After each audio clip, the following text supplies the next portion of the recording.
नमस्कार आदरणीय विद्यार्थी आणि पालक मित्रांनो, मी सूर्यकांत शेवाळे ॲच्युअर मेडिकल काउन्सिलिंग सेंटरमध्ये तुम्हा सर्वांचं स्वागत करीत आहे।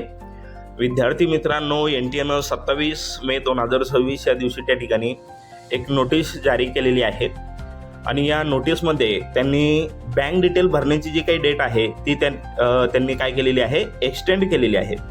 तर आता शेवटची तारीख काय आहे हे आपल्याला या व्हिडिओमध्ये जाणून घ्यायचं आहे। तुम्ही जर या चॅनलवर नवीन असाल तर चॅनलला सबस्क्राईब करा आणि गरजू विद्यार्थ्यांना हा व्हिडिओ त्या ठिकाणी शेअर करा, जेणेकरून येणाऱ्या व्हिडिओचे अपडेट तुम्हाला त्या ठिकाणी नियमितपणे त्या ठिकाणी भेटेल। विद्यार्थी मित्रांनो, या ठिकाणी जर तुम्ही बघितलं तर अगोदरची जी काही डेट आहे ही 22 मे 2026 ते 27 मे 2026 रात्री 11:50 पर्यंत तुम्हाला बँक डिटेल भरण्याची त्या ठिकाणी ड्युरेशन दिलेलं होता। ओके, परंतु आता NTAनं त्या ठिकाणी ही तारीख वाढवलेली आहे। NTAच्या म्हणण्यानुसार त्या ठिकाणी 23 लाख विद्यार्थ्यांनी त्यांची जी काही बँक डिटेल आहे ही त्या ठिकाणी भरलेली होती। अजूनही जवळपास 11 लाख विद्यार्थ्यांनी त्यांची बँक डिटेल अपडेट केलेली नाही असं NTAचं म्हणणं आहे। ओके, त्याच्यानंतर बऱ्याचशा विद्यार्थ्यांचा प्रश्न होता की कॅन्सल जो काही चेक आहे हा त्या ठिकाणी कंपल्सरी आहे का किंवा ऑप्शनल आहे। तर विद्यार्थी मित्रांनो, ज्यावेळेस तुम्ही बँक डिटेल भरत होता त्यावेळेस जो काही शेवटचा ऑप्शन होता कॅन्सल चेक अपलोड करण्याचा, तर ते ऑप्शनल त्या ठिकाणी दिलेलं होतं।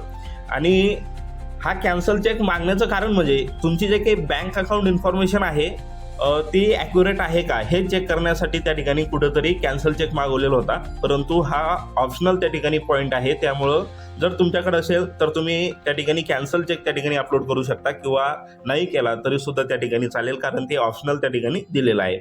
त्याच्यानंतर आता लास्ट डेट किती दिलेली आहे, तर facility for submission of bank account detail shawl remain available till 22 जून 2026 रात्री 11:50 पर्यंत। तर 22 जून 2026 पर्यंत तुम्ही त्या ठिकाणी तुमची बँक डिटेल भरू शकता।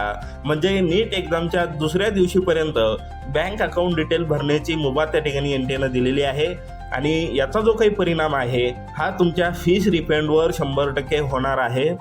जी काही फीस आपण 1 जूनपर्यंत किंवा 5 जूनपर्यंत अपेक्षित त्या ठिकाणी करत होतो की 5 जूनपर्यंत मॅक्झिमम त्या ठिकाणी तुमची फीस रिटर्न येईल, परंतु NTAनं परत एकदा ही विंडो चालू केली असल्या कारणानं या ठिकाणी तुमची जे काही रिफंड फीस आहे ही रिफंड येण्यामध्ये कुठंतरी 100% उशीर होणार आहे। विद्यार्थ्यांनी आणि पालकांनी याची नोंद घ्यायची आहे। ओके,